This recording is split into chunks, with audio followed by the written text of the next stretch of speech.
Lauren, are you saying that you wish you had a Wii controller tennis racket right now?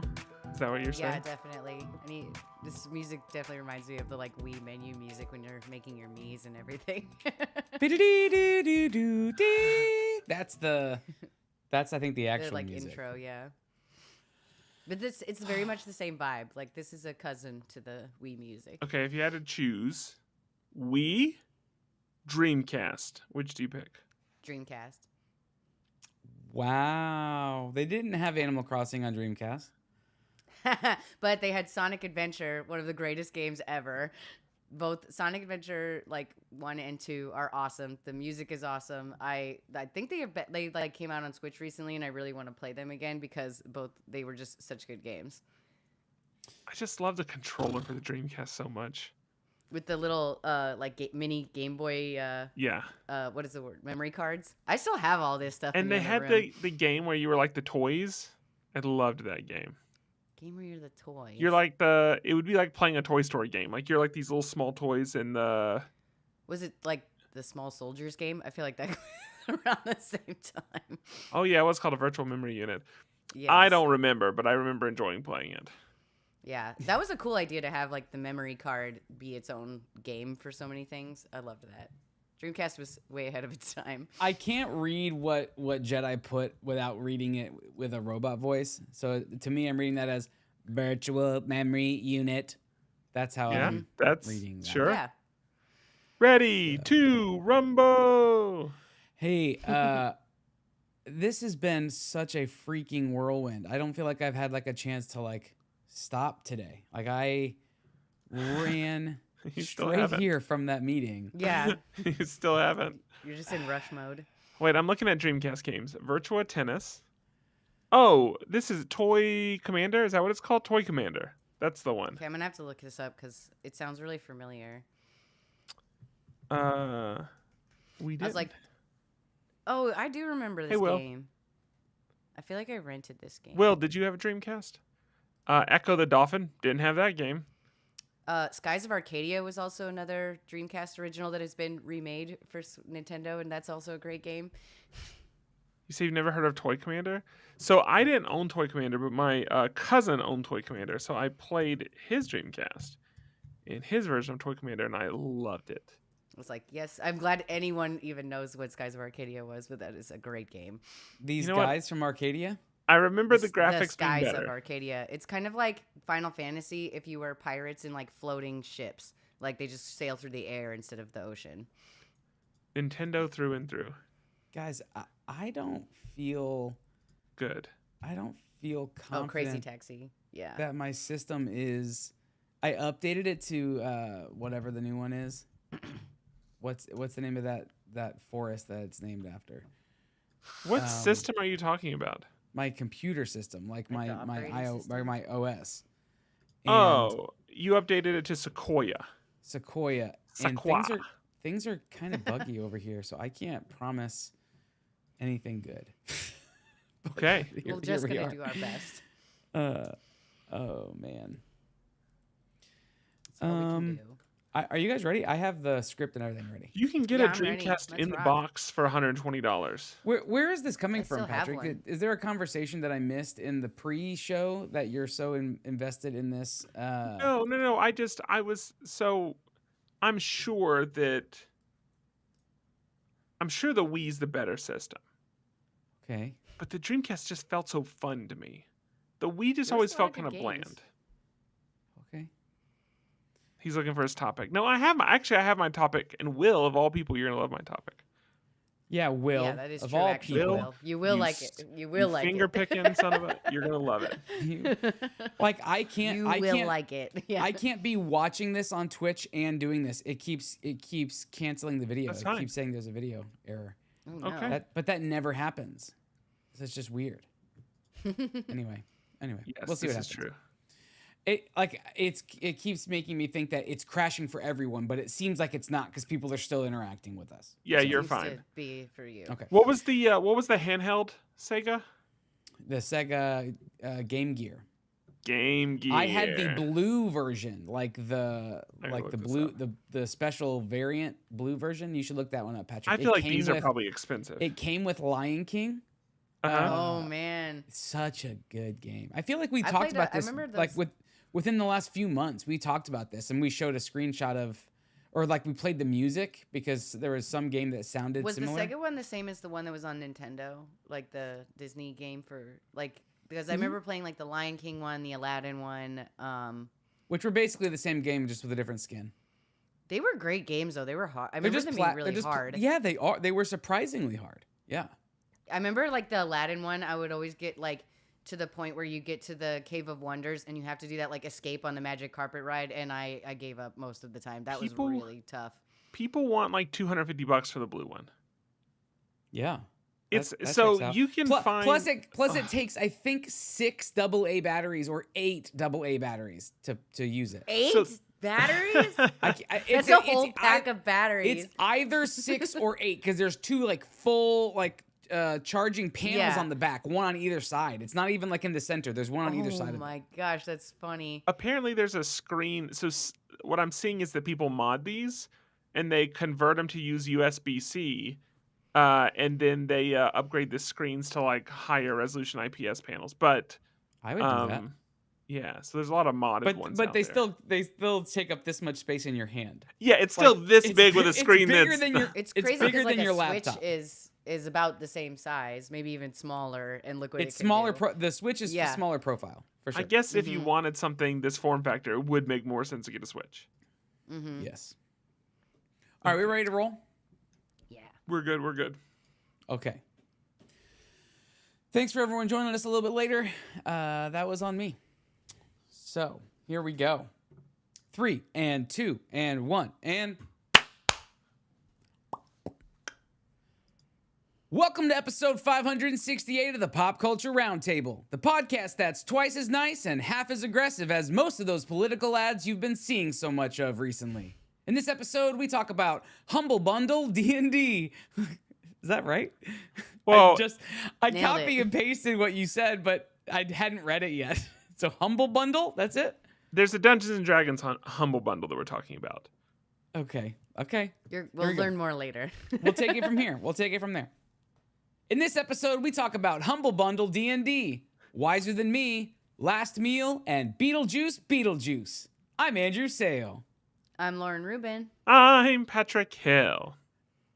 So jump in those. What are you laughing at? I love. Happy. Say Humble Bundle D&D again, please. It's one step away from being a tongue twister. Humble Bundle D&D. Okay. Humble Bundle. Here we Hundle go. Grundle. Thunder Grundle. Okay.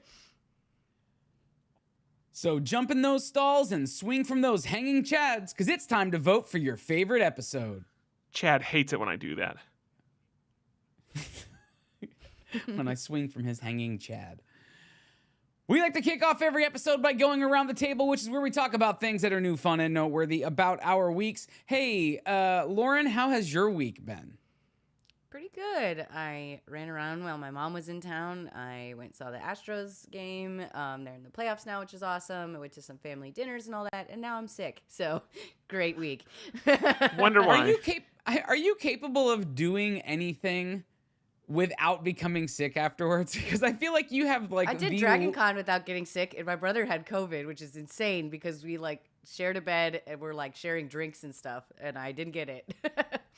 You share a bed with your adult brother? Yeah, but that's because they're the same person. We've talked about this. Oh, okay. Yeah, that's like saying she We're was sharing in a solitary hotel. confinement.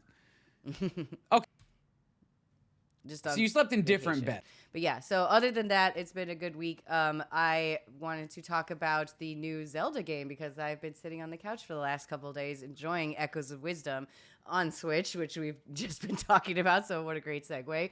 I freaking love this game. It's been really fun so far. This is the first game where Zelda is actually the protagonist and not Link, which is really cool. And I kind of expected it to still play exactly the way that a Link game would play, and it doesn't at all. It's actually really fun. Like, the mechanic of the game works a lot different, where Zelda can cast echoes of things, which are like you copy objects or monsters that you encounter in the world and like use those to fight with and stuff, or solve puzzles and everything. It actually, like, to me, made a game really fun because like it still feels like a Zelda game. You're still doing all the same things, but you don't have like a sword and shield as your default. So you have to like use these kind of magic tricks to get around everything. It has like a lot of the same kind of vibe of the freedom that Tears of the Kingdom and Breath of the Wild had. But like it's kind of just like a simpler mechanic that works for like this style. It's made in the same like vein as that Link's Awakening remake they did, so it's kind of like a 3D top down like but like 2D style game. Three-quarter down. Yeah, exactly. But it kind of combines that with like more of the kind of Tears of the Kingdom and Breath of the Wild like ideas and aesthetic. The map works a lot more like those games. They carried over a cooking thing that I don't love, but I also don't love that in the other games. So no surprise that I'm not Wait, enjoying hold on. it. What do you not like about the cooking in the other games? It just takes. She doesn't get voted forever. on it. I think that like in Tears of the Kingdom and all that, like it just takes so much time to do all the cooking. Yeah. Even when you're skipping it, it's just kind of a tedious process in my opinion. I wish you could like copy recipes like or something like that to make it simpler, but I digress. I think that this is a very much smaller part of the game. I haven't even needed to use the power-ups very much. There's kind of other ways around everything, which has been really kind of fun to figure out and solve all these puzzles with like magic instead of doing it with a sword and shield. Like it just feels like something new in a game that has like had a million iterations, so it's like fun to play a different version of Zelda where you don't solve the puzzles the same way you used to, but it is still the same type of game in its truest sense. Did you like the new mechanic in Tears of the Kingdom of the whole building mechanic?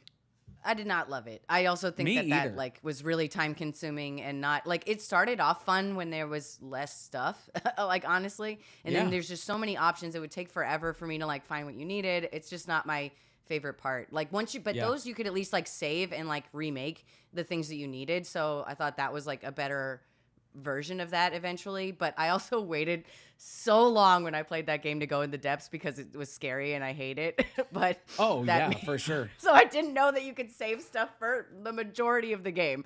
I only went there because you had to. That was basically when I finally was like, okay, I'll go to the depths. I have no other choice. There's like story stuff that I have to do.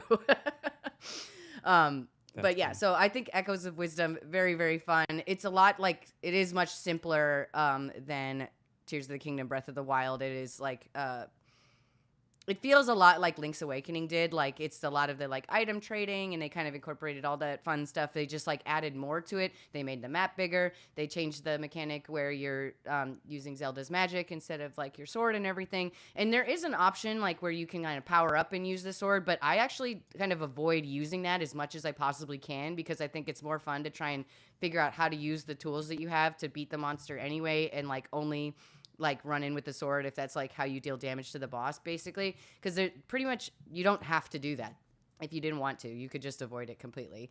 But really cool game. I think it's really fun. I hope that they make more games like this, like in this little world that they've created, like in addition to the like bigger games. Like this is I think a cool like subgenre of Zelda games that they're kind of inventing here, and like they have this new kind of world set up, so they could do kind of a Breath of the Wild to Tears of the Kingdom where they take this setup now and like just keep building on it, which would be cool and fun. I am curious if Link is still trying to save you the entire game. Actually, that is part of it, which is really funny. It would have to be. I have questions, but maybe it's just I need to play the game. It's a really great game. I highly recommend it. It's a lot longer than Link's Awakening was. Like I'm still playing it after a couple days, which is all it took to beat that game. And I've just been really enjoying it. I do think like the one downside is the like mechanic for how you search for what you summon kind of sucks, just like we were talking about with Tears of the Kingdom. Like there's like over 100 options and you literally just have to hold down Y and scroll over to find some of the stuff. And it's like if you used it recently, it'll come up, but if it's like one you've never used, but you're like, okay, this one puzzle needs the bomb thing, and I haven't used that in a minute, so I have to go all the way through, and it's just a little tedious. So your complaint, and this it sounds like cooking as well, it's not the depth of the experience, it's the interface. Yeah, that has more to do with what I don't like. Yeah. Okay. But I love the idea of it. I think like the way that it, like you can solve the puzzles through these tools is really fun to play, and I highly recommend this game. I thought both of you froze, but just Andrew did. Just Andrew did. He was going to say something. I know, and then he I know. totally froze. No, we lost him. Chat, we're going to wait and see if he recovers. Yeah. It's hard to say. Yeah. But Patrick, do you want to go ahead or should we We'll wait. We'll just take a little bit Okay. of a breather. Yeah, I expected to play like traditional Zelda, but this one is actually fun. That is, I caught that too. Well, that's what I heard. Is that I didn't necessarily mean that. I just feel like it's because it's different. It was a surprise, and I thought that was like a cool surprise that it's like, oh, this isn't exactly like a Link game because it's a Zelda game now. he said that as for some reason he lost Wi-Fi, so he's reconnecting to Wi-Fi right now. Oh shoot, that's not great. No, he'll be fine. He'll be fine. I He was know, having just- Wi-Fi issues because he would go to say stuff and he would stutter for a few seconds. Yes, it's But I also true. knew how it sounded. Yeah, it makes sense. I missed the comment any relation to echoes or dolphins. Was this a joke? Because of like Echo the Dolphin, the Dreamcast game. Oh, I see. Okay, so That this was is to tie that was into like before. what wasn't it the game that came with the Dreamcast when you got it? It's one of those things that In like some versions, because I know I Sonic was one too. all I remember was that it existed. But who would buy Do a you game? remember? What? Go ahead. But just who would buy a game with just a dolphin on the front cover and that's it? That's not a selling point. Yeah, that game wasn't my favorite either. It wasn't that fun. I was gonna ask, do you remember Seaman, the one where it was like basically like the like bass with a human face? No. No. Predictably, my mom would not let me buy that game, but Was it for Dreamcast? yes, absolutely. Here it is. It's like SEAMEN. Oh, I lied. I do remember. Once I saw his face, yeah. It was so weird. Never mind. That is incredible. Oh, that's right. But Yeah, you see, could talk to them. when It's I like, that was a These screenshots that I remember, I feel like I bought some old was Game Informer a magazine? I feel like I bought some old magazine because I was buying game magazines at the time, and probably just there was a screenshot in it. That's what it is, Game Informer. So like stuff like this, I would have just seen like in a magazine, but I would have never actually played it. Yeah, I only played like a demo of it, but I never played the whole game. What it was until a month but I ago? remember that game very distinctly because it was so weird. After 33 thrilling years of bringing you the latest news, reviews, and insights, it's with a heavy heart that we announce the closure. Well, got here a little too late. Of what? Game Informer magazine. Turns out it just shut down. Wait, what? Seriously? Literally August 2nd. So We used to get that and Nintendo Power. It was very cool at the time. well, I still have some of the posters that like came in Nintendo Power because they would have like one that folds out every month, and they were like really cool. I just felt like it was such a steal because there was so many times you get an issue, they would like come with a disc with it that you could play. Not that I like at this point in my life, I would never take physical media and go like throw it into a machine of mine. Because I feel like people would just like swap them out for like bad stuff. But Oh, you're so funny. I was like, what do you mean? Yeah, Andrew, hello. Hey, man. Hi. Great. Just hanging You're out. back. You know Cool. how I am. Well, we waited We're for still you. talking about Dreamcast. So I hope that this stabilizes. I don't the know. conversation of the internet. But both. Okay. I really hope to get to see some progress on both of these things. All right, Lauren. Lauren, who are you throwing it to? Andrew, why don't you go before your Wi-Fi leaves us again? I don't think it's the Wi-Fi. I think it's the system because I'm getting Okay. like little errors and things. Okay, sorry. Here we go. So yeah, this week has been it's been a long week in preparation for seeing Patrick again. I've just been getting excited all week. But part of that excitement was watching a couple things. One, started the new season of Misfits and Magic Yay! on Dimension 20, which I won't talk about at all, but I started that. I watched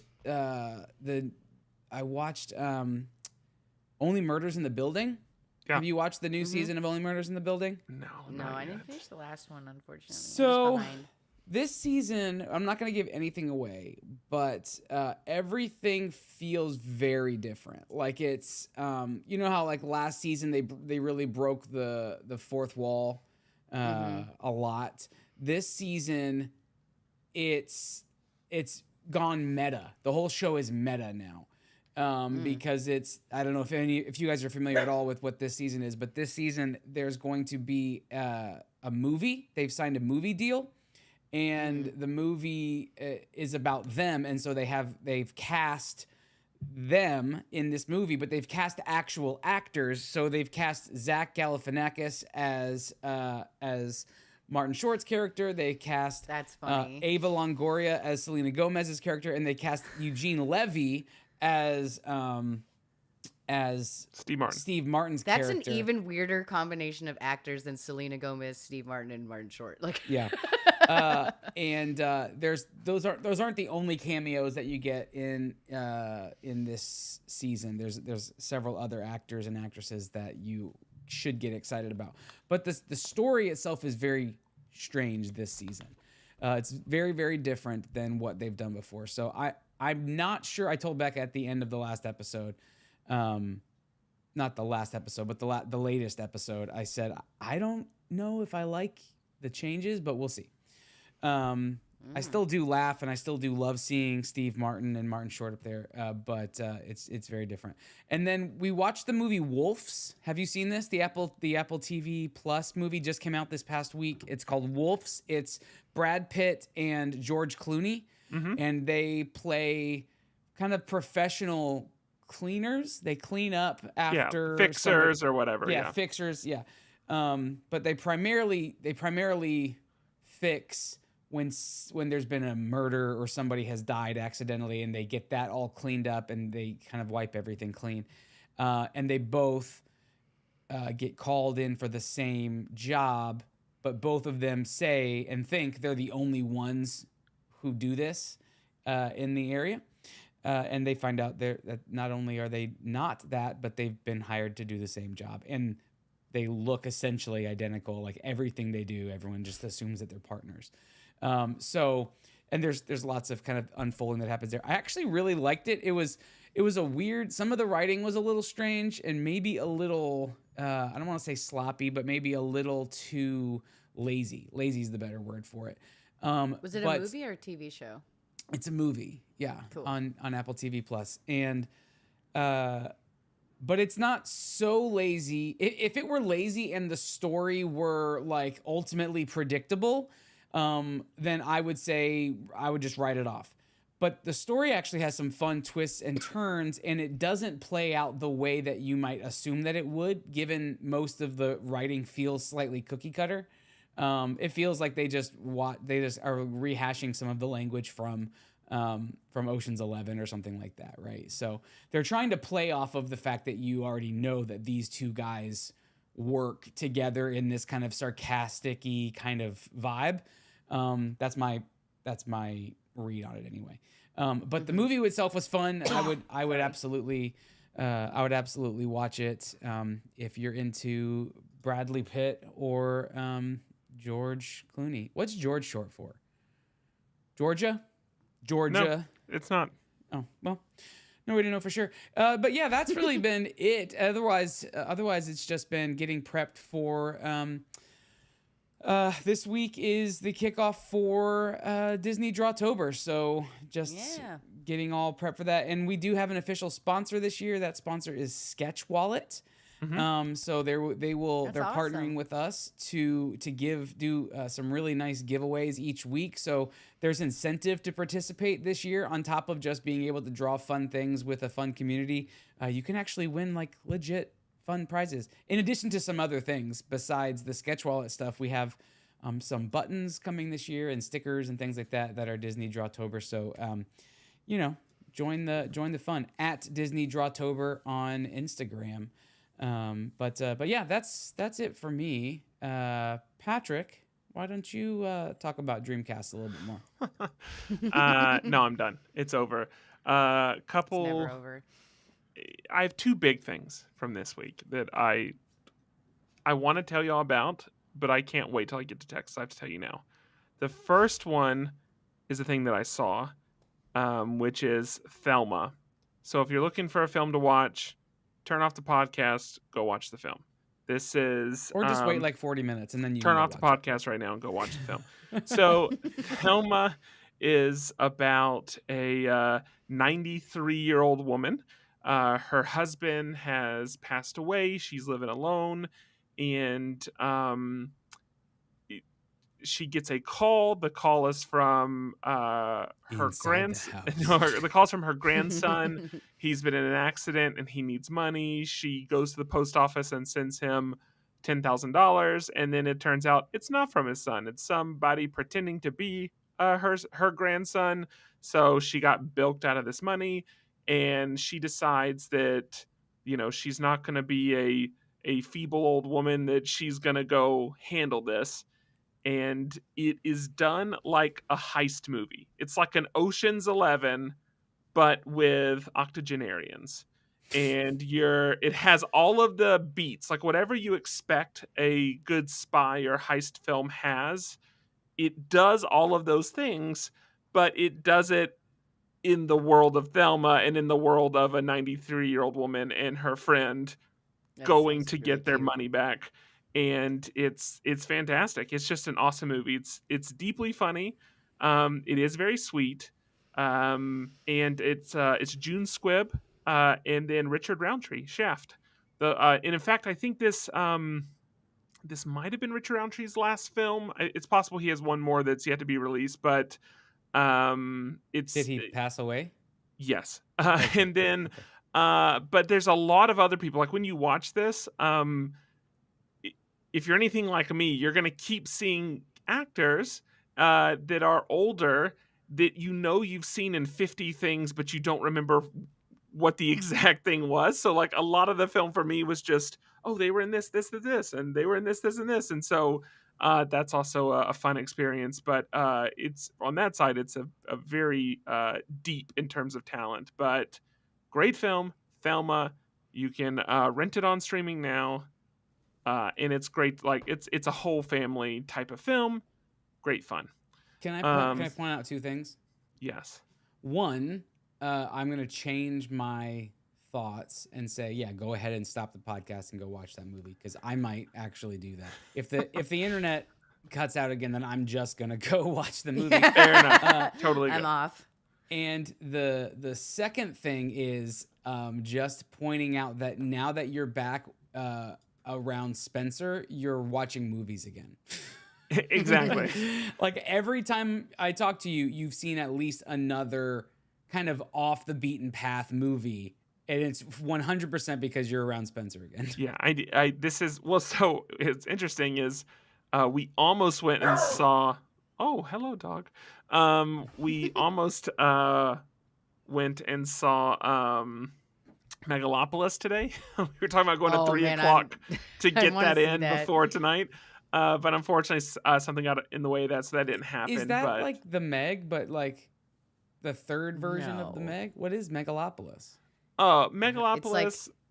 A new Francis Ford Coppola movie with an amazing cast, and I cannot tell you what it is possibly about from watching the trailers. So it's a passion project. He's like Mhm. 85 years old now. He's wanted to make this. Nobody would fund it. He ended He's up been wanting to make it for like 40 years almost. He Like, ended up he's been working borrowing on it for a long money time. against his vineyard, so Coppola Wine. He borrowed a bunch of money against that so he could turn around and fund this film. He funded the film. He funded all the marketing as well. Like he put up, I think it's like $200 million in total. The thing is, this is opening weekend for the film. Mhm. It only made $4 million. It is like a massive flop. Wow. People that have seen it, it's like a very you never know how something's going to do in the long run. And there's one part of you that doesn't want to pan something or talk poorly about something when it represents what a famed director feels like is the culmination of like their life, the story they want to leave behind with people regarding their viewpoint on the world. So on one hand, you don't want to pick that apart. And then on the other hand, But on the more honest hand, a lot of people just haven't liked it. And so Yeah, I was it's like, I've just heard that. Yeah. there's a one scene I really want to if anybody's afraid of a spoiler, don't listen for the next 30 seconds, but I do want to tell you about one scene because it's not going to play out if you go see it. You would have only got this. We'll do this when Yeah. he's done saying it. To tell you how unique this film is, if you were in a major market or in so if you were in like New York, LA, etc., there is a scene in the film where the lights come up in the theater and someone in the audience asks questions to this, like asks a question to the screen, and like the movie like answers back. It's in time. Yes. So They like have a live paid actor in the theater for every screening that they do this that has to like call and respond like in one scene. One scene, and I think. so right? if you like exactly. And so if you're in one of those major markets, when you go to buy your ticket, it will let you know if it's one of the showings that features the live actor. But like it's a very I think it's unique a cool film. idea. Like that's a cool idea, but it doesn't sound like, from what I've heard, I haven't seen the movie yet, that it's just not working for a lot of people. But there's several people just walking away from it going, I have no idea what I've just watched. That seems to be some of the most pervasive feedback. So I'm fascinated to see it. I will see it, but it just didn't work out today. I really like all the actors in it, so I was like really curious, and like it looks cool, but I have no clue what it's about. Yeah, and I think if you'd seen it, you would say the same thing. Yeah. You should try answering the question or try asking the questions just out loud. Yeah. What is this movie? And see if the screen answers you. It might. It might. So that's the thing. Like because of this, so we're talking. Will is bringing up Horizon, the American. It's kind of like the American Saga or whatever. It's the Kevin Costner's passion project. But we're now seeing this. If it's a passion project, run away from it. I mean, again, on one hand, you want people to. You want to see the culmination of what people have learned.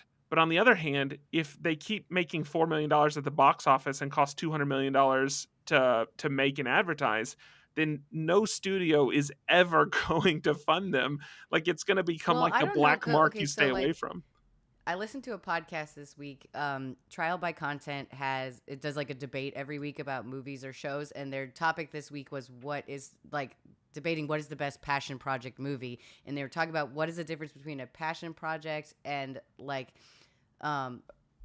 what was the other, or like I'm forgetting the other word. But like basically good. It's like success. Like if this movie had been successful, would they still just call it, oh, it's his passion project, or would they be touting it as something different? Would they call it his, I mean? like his his opus? But in there fairness, are movies that are passion projects that are good. It's just not all of them, and because a lot of it becomes too personal, they don't share it enough, and like it kind of gets overworked. I think. Yeah, like, but if you started writing the script 40 years ago and you've been trying to shop funding for it for decades, and you're like, it's a clue. The writer and the director, and maybe you star in it, then Patrick, it's a passion just project. ahead of I'm not its saying like time. this is It's this just is a ahead good of its example, time. but like yeah. Right. But I'm just saying, like in the case of the Kevin Costner, in the case of this, like this very clearly, this is two people saying like this is the only film that they've wanted to make. This is the number one thing they've wanted to put out, and it's theirs. So I think it is a very clear category. Now, certainly, I'm sure the conversation probably bled into films like Deadpool, where Ryan Reynolds really wanted to play the character and really lobbied for the character, etc. So I'm sure that it went that way. They didn't actually talk about that one, but I'm surprised now that you said that, given who are the hosts of that show. But well, maybe you should listen to this podcast instead. Okay, so last thing that I want to talk about. That you're on right now. This podcast? unless you're watching Thelma, that's my only asterisk to this. Okay, so last thing, you'll notice that I have a haircut. I noticed. Mm-hmm. Yeah, you did. Muy bien. Yeah. Actually, better than that, I look Adam bien. You look Adam bien. But this is why I needed to talk about it. I managed to stumble into another face massage. I don't know. This whole thing could be solved if you just learn how to read. I've been telling you for years. I talked about this on the podcast before. I paid for a haircut. I got there, and there was a very awkward. It felt like 10 minutes with some woman just like making biscuits with my face. And old biscuit face. That's what they call it. I have tried I tried to avoid this to the point that when I was trying to Needy find Nancy. a new barber, I would read the description, and if anywhere I saw massage, exit out. I don't want any services from you. I do not want to accidentally end up in this situation. So with this one, We they call had- those unhappy endings. for me. So in this one, they had a beard trim and they had a deluxe beard trim that included straight razor. So I did the deluxe. I'm missing Chuck a bit. Mm-hmm. I thought that's all it was you paid an extra $20 Can and got a straight I razor. interpret something for the listening audience? Patrick said he is missing Chuck a little bit. The word you said was Chuck a bit. So I just want people to I'm missing know Chuck a bit, what. yeah. I'm missing Chuck a bit. Like, what is Chuck a bit? That's my pet name for my barber, Chuck. Yeah. So that said, here's what I learned. The deluxe beard trim, even though it's not written in text, includes a phase massage. I think it's implied. The second thing is, there was a point. I understand bullshit, okay? Big fan of it. You speak know a it lot of it. fluently. Yeah. There was a point in this when I'm laying there, and this woman has what looks like a Dyson vacuum about this size, blowing out the little hairs from my beard while simultaneously brushing it. Mm. It's bullshit. Like, Yeah. we know we're not doing anything, and I don't know how much that I just paid extra went to that little show, but I did not need that. And it was all I could do to not start laughing. It took it was a 4.5 hour beard trim. it literally added 30 minutes just to do the beard. It took That's so every funny. muscle in my body was clenched, trying not to laugh, while she's just blowing out my beard and doing her little brush at the same time after having just got the face massage. I almost stopped her, and in the moment I thought, no, I need to talk about this on the podcast. I'm going to let it happen. I need to see how far this goes. I need to let it happen, I'm taking and I'll talk about it on the podcast. It's important for the entertainment value. I need to see how far this goes. So that's it. That's what we got. I don't love it. They have these little, like, it's kind of like swoopy. Not a big fan. I'm gonna get Yeah. someone else to do it next time. But Looks nice. It typically, I'm gonna make a generalized statement that I know is not true for everybody, but I have found that having a male who has a beard do beard work to me is the only time I ever feel good. Oh, she about had the a beard. result. Oh, I see. Okay. I want to tell you a story, and I'm gonna keep it brief. But I worked with a guy years ago. I don't know if I've ever told this story to you, Patrick. I worked with a guy years ago who he would go and he would get massages. And he had been recommended this one place from somebody, and he went. This was in Tampa. He went and went in and started to get went to get his massage, and then everyone there spoke. It was just a bunch of Asian women. I'm not sure if they were Korean, Chinese, Japanese. I don't know of what nationality, but it was all Asian women, and they spoke very, very broken English. And he kind of went in, ordered the massage, kind of walked up, pointed to the massage that he wanted to get, and they showed him to the back, like to one of the rooms, and there was a shower in there, and he's like, okay. And so she pointed to the shower. She went in and turned the water on for him, and to make sure that it was hot enough. Like, she gave like is it hot enough? Like the thumbs up, thumbs down kind of thing. And he was like, yeah, it's great. And then he waited for her to leave, and she said, do you need help do you need help? And he's like, no, I've got it. She starts to gesture that she would help him disrobe, and he's like, no, I'm fine. She said, okay. So then he steps into the shower, into the shower area to start to disrobe, and she steps in with him, and he's like, whoa. I don't know what I just paid for, but I don't want this. yeah, the Robert Kraft special is not what I want right now. Oh man! And so after he told me that story, I had only gone like 6 or 7 times after that. But after he made that story public, I was like, okay, we should probably stop going there. But that makes me think of that. Like, you're walking in and ordering something, and then all of these services start happening to you, and you're like, well, they think I want this. I paid them money for this thing. They think I want this. I feel gross. I was just sitting there I thinking, don't like it. she thinks I'm a sucker. Yeah. she thinks I'm an idiot. Did you give her any knowing glances in the mirror? Any like side eyes like this, like? Hey, do you remember when you go to wash your hair out at Chuck's, the sticker that's straight above you? Yes. That's every time I looked up, I was like, man, I missed that sticker. What is the sticker? Yeah, Patrick, what's that sticker? It's a woman's butt. Yep. It's just a silver sticker of like a style. It's just a butt. That's it. I love assume it. it's a woman. I actually don't even know that it belongs to a woman. Just a butt. It's a nice looking butt regardless of who owns it. Sure. I think that's Yeah. what's important too. Whenever you go to like lean back to get your hair rinsed out, it's just, You directly stare above straight you. up at it. It was, That's what I missed. I love Chuck. That's Chuck a bit. Chuck a bit. Chuck a bit, yeah. Oh man. Hey, that's it. I just love We the keep silent falling thing. into these like reminiscing moments. You've only been gone for 2 months. Think about how it's know. gonna be. Okay. Oh my god. If that's it, then I think that's going to be it for our Around the Table. Up next, let's talk about some master categories. The master categories each week are when we talk about the dice we rolled the week before. Those dice give us our categories. We pick our topics based on those categories. Those are the rules until we change them. Patrick, I'm excited to hear. Are you talking about a Humble Bundle? Or is Lauren talking about the Humble Bundle? No, I got the Humble Bundle. It's Front page. So I'm looking at the front page of Humble Bundle. That's how this is working for me. Andrew's about to. I believe in you. Keep it I together. picked a poor time to take a sip of that Did you drink. see how long I had to think about what I was about to say before I said it? Okay. And on the front page, DnD 5e Adventures and More. This is up for the next. I think we have another week that this is up, but this is a series of D&D campaigns that work with 5e. Some were, I think, well, they all work with 5e. Most were written since 5e was released.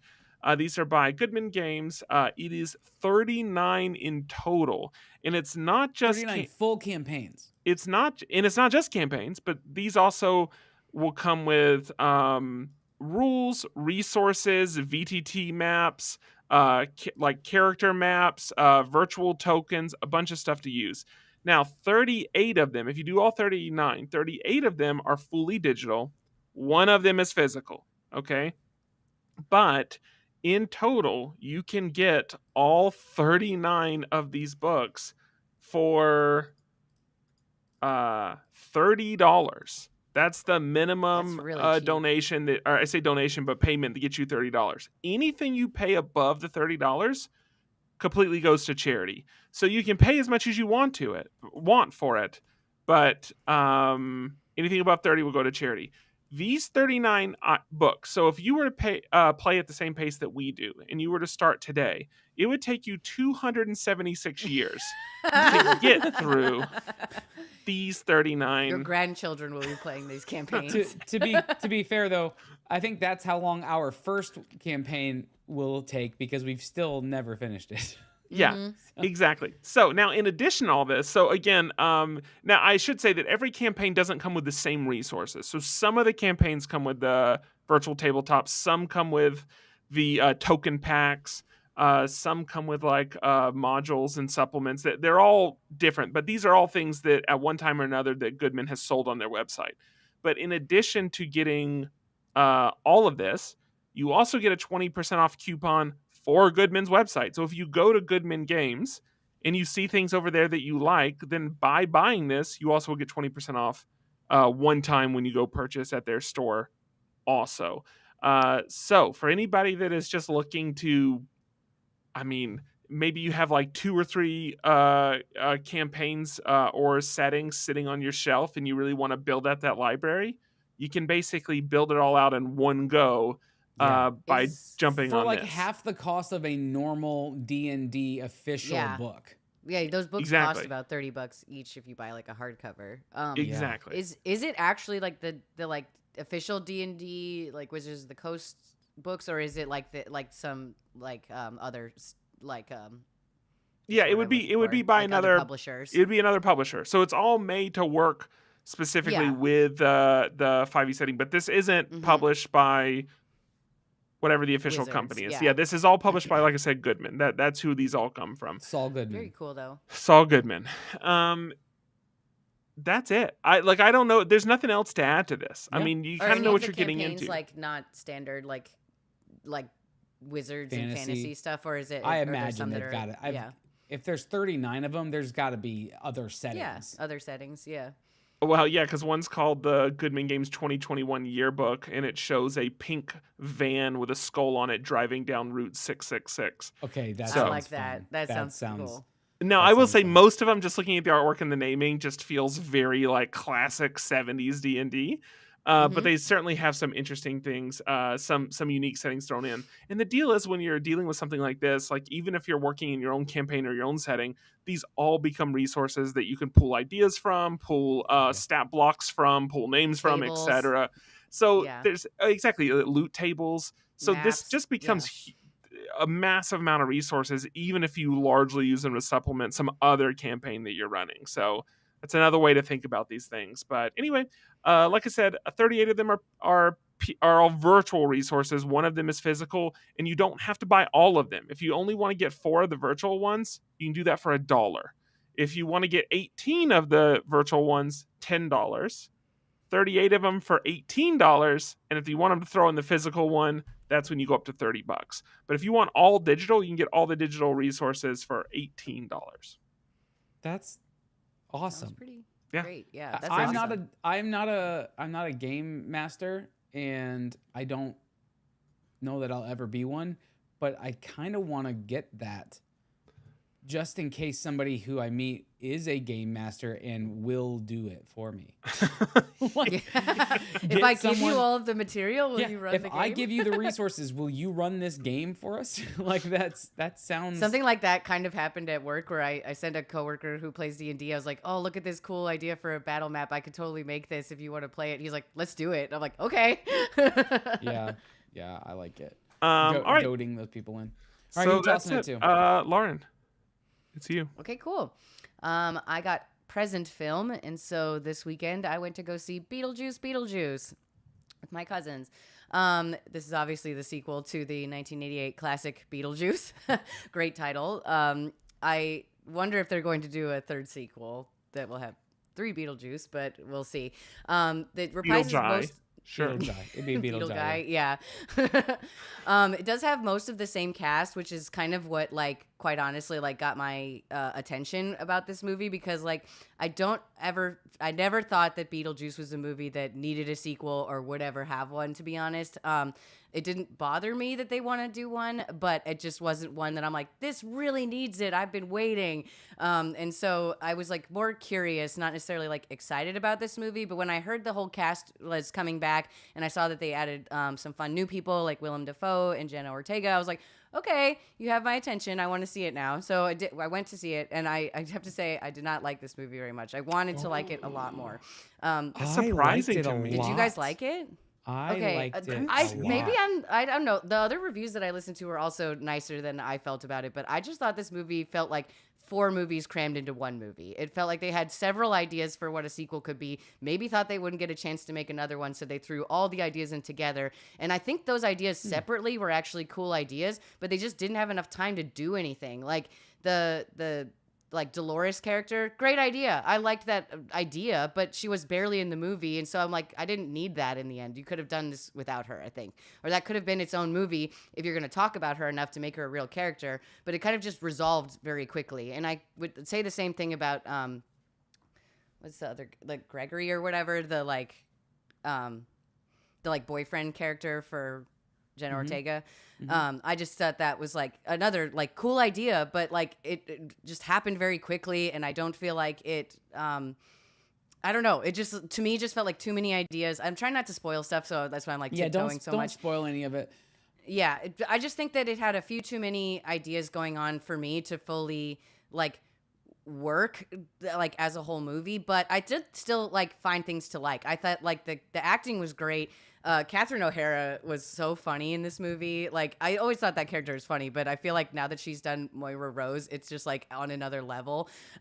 It's very funny. I thought like I did laugh a few times. I didn't laugh nearly as much as the other, like the original movie, but I think it's one of the better Tim Burton movies that's come out in a long time. I think the special effects and the like production design of this movie were great. I think that it felt like the original movie but more, and like they just kind of added to that world. It felt like you just stepped right back into it. It felt very handmade and like tactile, which I from what I understand they did do a lot of the effects practically, which is super cool to me. I always think that that's like just like awesome, and I did think that was the coolest thing. Like every time they would show a shot in the underworld, I was excited to see like the new kind of ghost people that they have, because like I love how they do it where you can like see how they died, and so like it's just a really like entertaining part of the movie to kind of like watch the background and like try and guess how these other people died. And I think that like all of those new corpses and stuff were super super fun. I just thought it had way too many ideas going into this movie, and it kind of hurt the film as a whole because it was just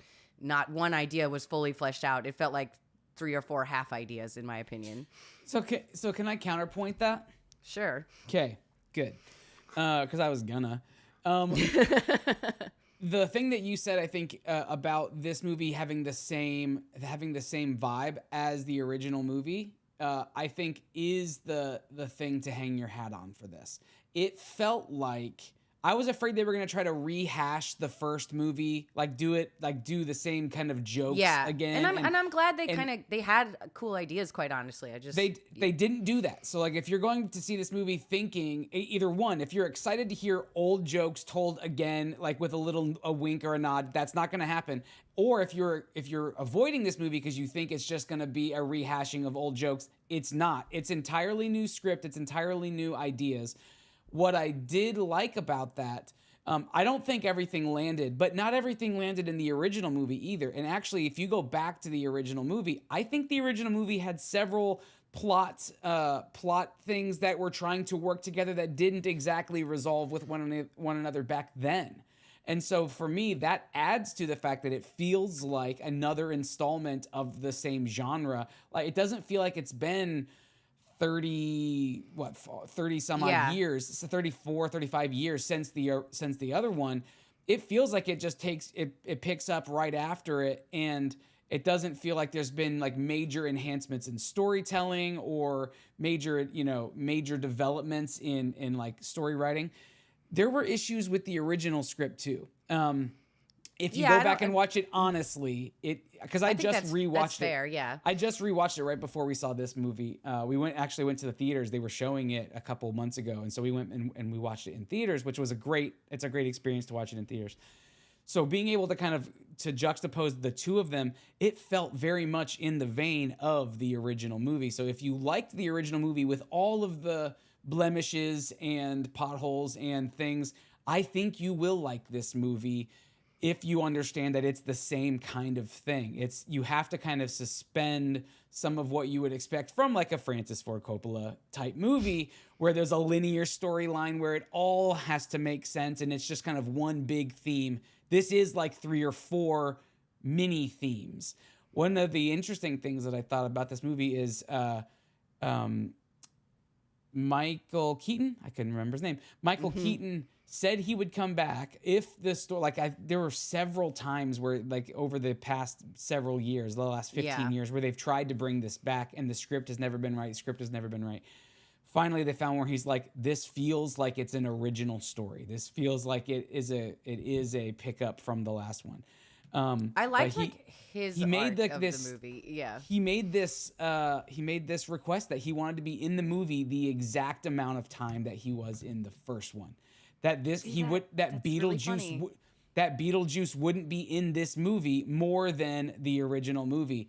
And I thought that was a really interesting play, and I actually kind of enjoy that. I find sometimes that interesting people to hear come that back that and was so intentional, because I felt like at the end of the movie there was not enough Beetlejuice. But there's the same. I think that adds to the fact that this feels like the original movie in that regard. A lot of times when directors will bring back actors or actors will demand more screen time because they're bigger now and they can throw their weight around. I loved the idea that he said, "I'll come back if the story is right and if my presence on screen is the same as it was in the first one. I don't want the audience to be bombarded by this character, I think that's too much for the movie. So like I thought having that like having every a second he restraint. was in the movie just brought Yeah, the movie interesting. up like 10 levels. So I felt like it more might have helped it for me because I just felt like it was so all over the place. I one of my biggest complaints is I think what Will has said. It's Jenna Ortega. She essentially is playing Wednesday Addams in this But movie, I feel and I I've don't seen love her that. do other parts, and I feel like she doesn't always do that. I feel like that was a choice for this movie. Like hiring her, like her as Wednesday, is what I expect Lydia's daughter would be like. To be honest, like I don't think it's like a big leap. Like I it get made it. sense Like to I me. totally get it, but I didn't like it. Like for me, it just felt like it felt like a one note. And I know she can do more, but they even had her do some of like the dance stuff that she did in as Yeah. Wednesday. Like it's like, okay, that to me was what I thought the whole movie was going to be rehashing old jokes. And she was really the only character that did that. I loved the progression of I keep wanting to call her Moira. I don't remember her character's name in the movie, but Delia. Delia. Like I Yeah. loved her progression. She was so great. Yeah. I even loved the progression of Winona Ryder, and I don't particularly love her as an actress, but I actually like what they did with her. They didn't lean into like her Stranger Things, like the thing that kind of revitalized her career. I thought felt that like they were she going felt to. like she was playing Joyce playing Lydia, See, to be honest. Yeah, Like- I super didn't. It felt Yeah. like a different kind of character. So, but like those are little things. I genuinely enjoyed this movie. I think I would give this movie an 8 for what it is. Like I think they did a really, really good job. They had a hard time. They had a hard road ahead of them trying to it was better than I sequelize expected. a Yeah. cult classic so many years after the fact. It'd be like trying to do a Big Lebowski 2, right? Like where I was do you like, they even did go it, with it flopped. the dude? Like the spin-off about the Jesus or whatever. Oh, Jesus? that was the Big Lebowski. That was like a second Big Lebowski. I didn't Yeah, realize because that. like Yeah, he's just a side character in Big Lebowski. But yeah, anyway, I did think the movie was better than I expected for like a sequel coming out 30 years later for like a movie that just doesn't need one, to be honest. Yeah. Like it kind of was like perfect on its own. But yeah, it didn't all work for me. I think I thought like these were great ideas. It was just too many ideas for one movie, in my opinion. I think you could have split these ideas between two movies, We and could have gotten that rid would have of worked for me. We could have gotten rid of the boyfriend or the wife. Yeah. Yeah. Either one of those would have been fine. That's the main one that I had, where I was like, these feel like two separate ideas that they just couldn't agree of what the main thing was going to be, and so they just did both, and it made both of those, I felt like, just too easy to solve when they kind of get to that point, and then like they still have to deal with Beetlejuice. Mm-hmm. I do like what they did with the fact that the actor who, Gina Davis and Alec Baldwin didn't show back up. Yeah, in this I was movie a little for sad that they several didn't reasons. come But back. did you see what they like the official word that they put out that Gina Davis and Alec Baldwin had said? It makes sense for them not to come back because ghosts don't age. Yeah, I thought about that, but I thought like they All could the other also just have a characters- all the- cameo, like when they're in the underworld, possibly. But I do understand like So a lot of the liked- reasons why they weren't in the liked movie. That stated reason for why they weren't in this movie, as opposed to just it didn't make sense for this for whatever. So like I Especially like the after idea of seeing like the ghosts movie, don't age. they did need to add them, No, that would There have was a been too lot much. happening. That would have been too Yeah. much. Yeah. and that is something fun that they could do it if they ever do a third one, of like having them back as a cameo would be like really cool, especially because they didn't come in the other one. Yeah. But yeah, overall I didn't like totally hate it. I'm glad that I saw it, but I definitely don't like it more than the original. What do you rate it? Oh no, it wasn't better than the original, but I felt like it was the same as the original. That's for me is what gave it. its Yeah, highest not for me. I mean, maybe like 6 or 7. I just did it just I had a tough time with it, but I thought some parts of it were very fun. I also shout out the actor who played like Lydia's boyfriend. I thought he was really funny. Like it's a smaller part, and like I'm not familiar with that actor, but I thought he made me laugh Oh. the most. Lydia's boyfriend. Yes. Yes, Yeah. yes. Yeah. It's like he And was a funny, like he was like a jerk, but like I thought he was very funny. Like his physical comedy was funny. Like Yeah. he was a funny character. Yeah, I agree with that.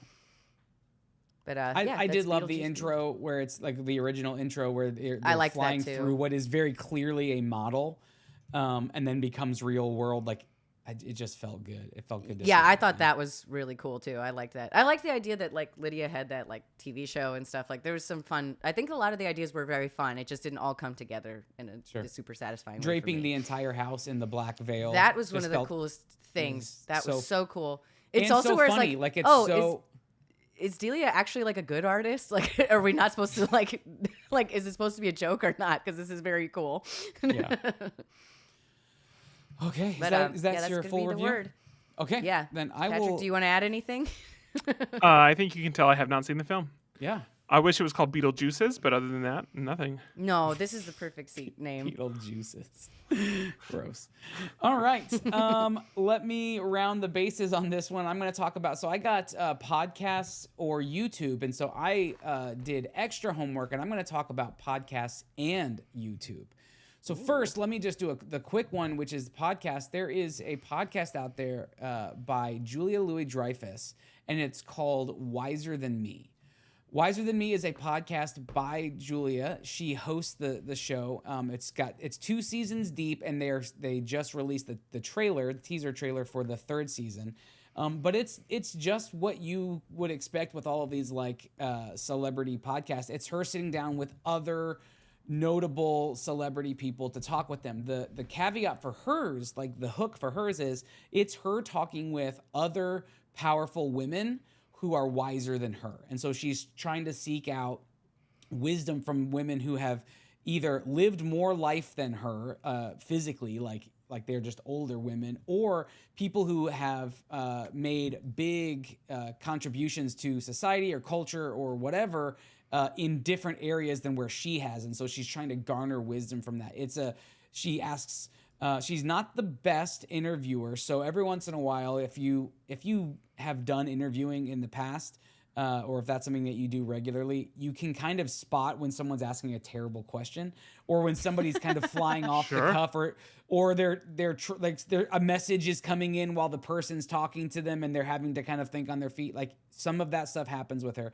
So she's not the best interviewer, but the questions she asks are super earnest, and she is she's very thoughtful in the conversations. I've only listened to 2 episodes because I just got turned on to this week.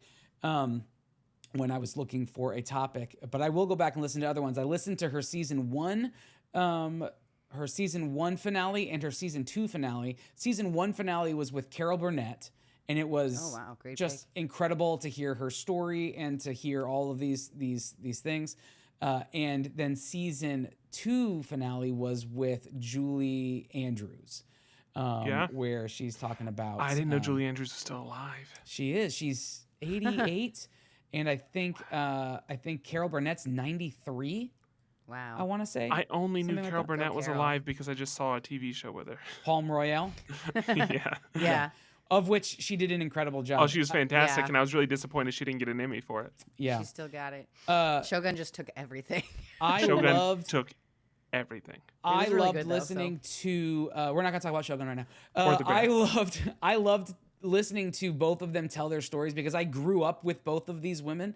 My mom loved both of these women and would talk about them, and especially Julie Andrews and Sound of Music. Like that was one of my mom's favorite movies. We would watch that. So listening to her tell her story and talk about that stuff specifically, and to hear that Julie Andrews is kind of like she's kind of like got a potty mouth on her. I kind of love that. Did you enjoy that? I liked it a lot. Yeah. But so the show is really cool. The other little twist to it is at the end of each of these episodes. I don't know if it's every episode, but at the end of both of these episodes, Julia calls her mom and has her mom on the show to talk about the person that she just talked to. And cute. just to hear how excited her mom is to talk to her, it's for those of us who no longer have their mom around.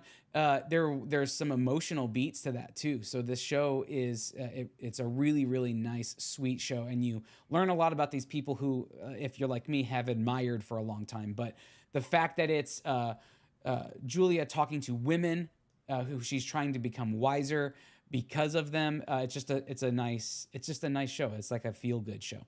Sounds really good. The other show that I want to talk about is on YouTube, and that is called Last Meal. Last Meal is a show put out on the channel Mythical Kitchen. Mythical Kitchen may sound familiar to you if you're familiar with Rhett and Link and their Good Mythical Morning, which they've been doing since YouTube existed. That's one of the first YouTube shows that was ever there. They've been doing it since the OG. So the two of them are part of Mythical Kitchen, but it's primarily hosted by, I want to get the guy's last, it's Josh Scherer.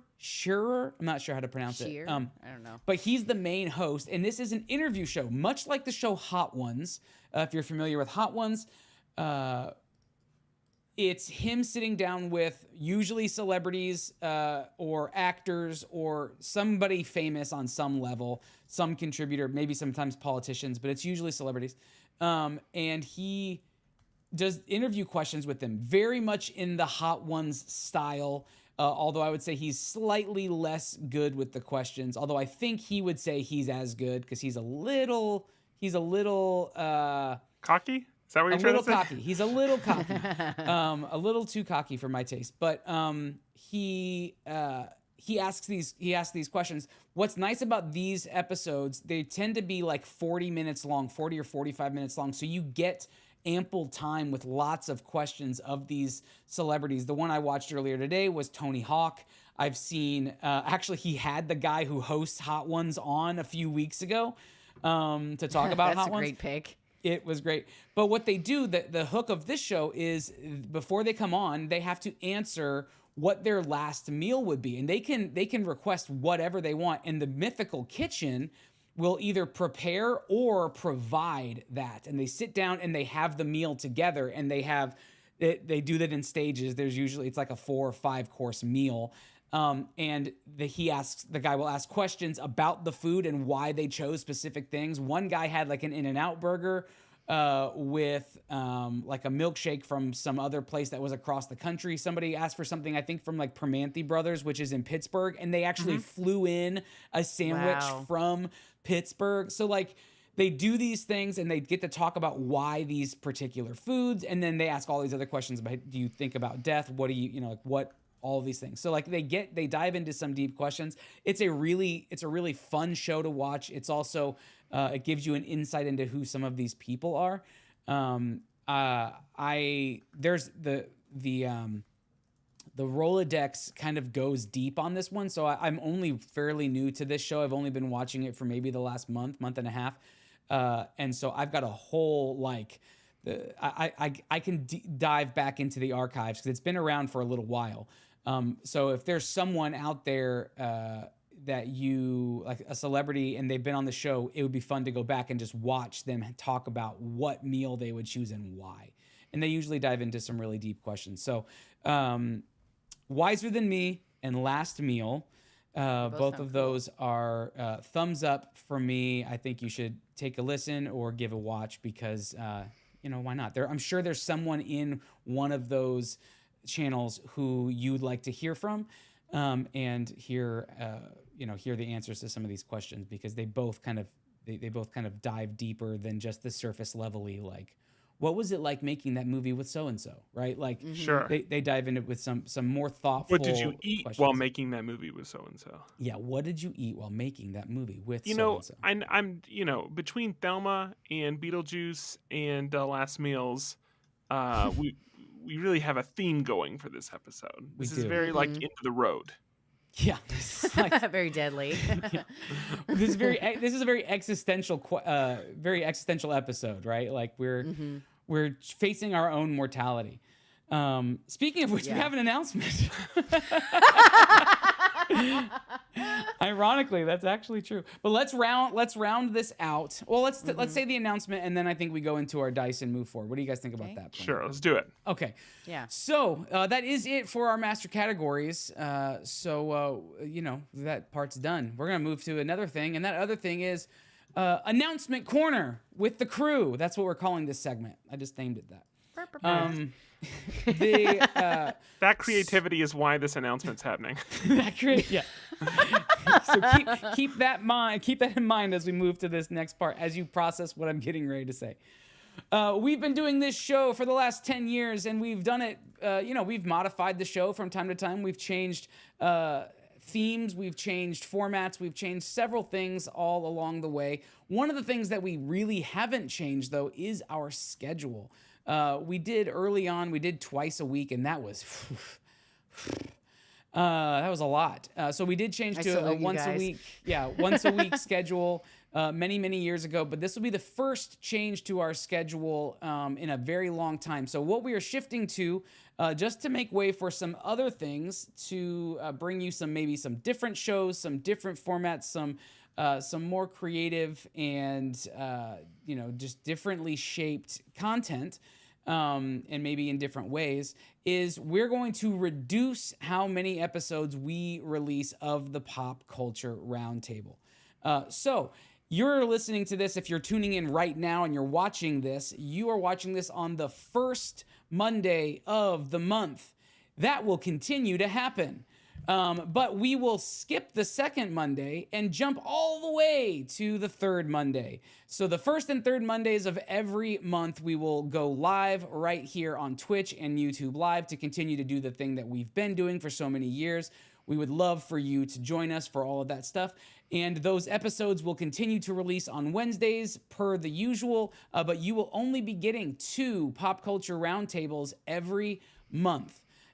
So just keep that in mind. Now, that being said, there are some other shows in our hopper, the proverbial hopper, that are going to start popping up. You may start seeing some more shows about film reviews. You may start seeing some more episodes with interviews. And I say may, and I mean you will.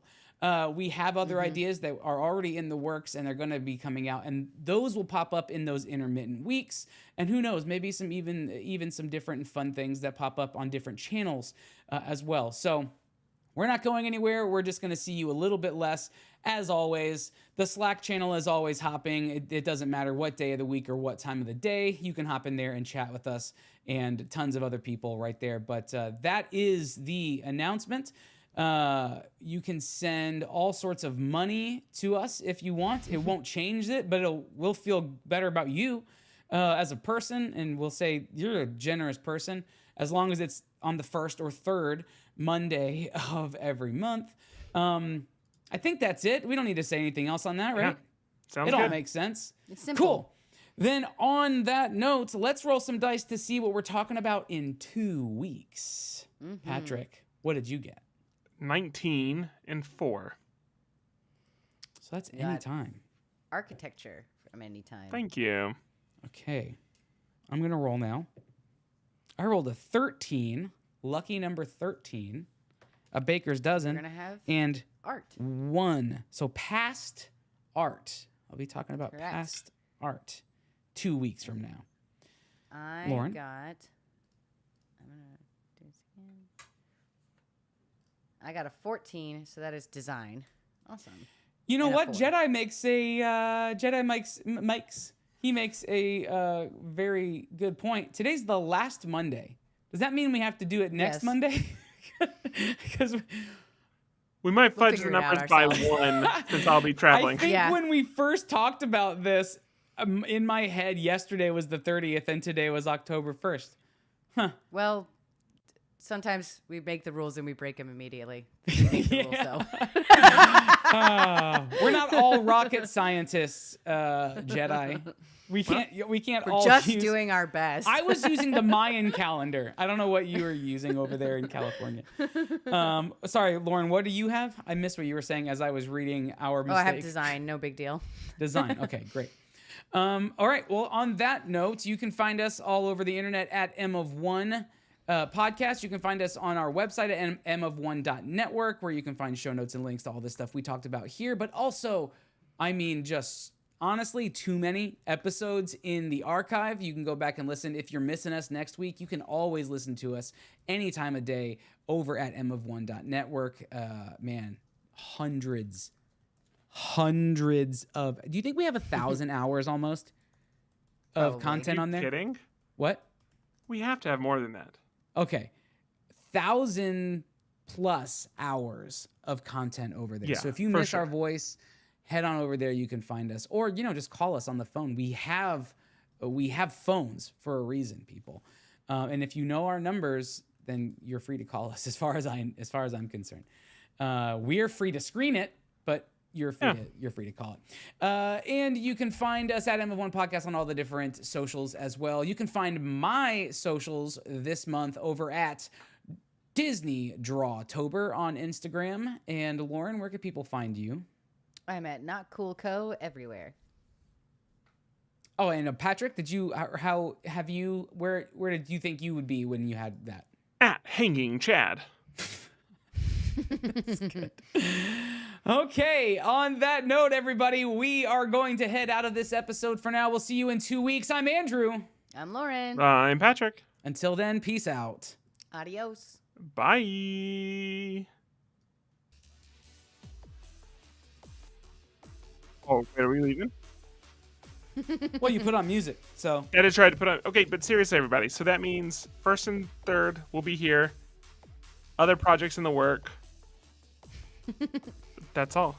We'll tease more later. I want to tease one so bad right now, but I'm going to save it. Yeah. Can I tease ours? Like the one that we know is kind of like locked in? Yeah. This sometime this month we will be talking to a guest we had on a long time ago.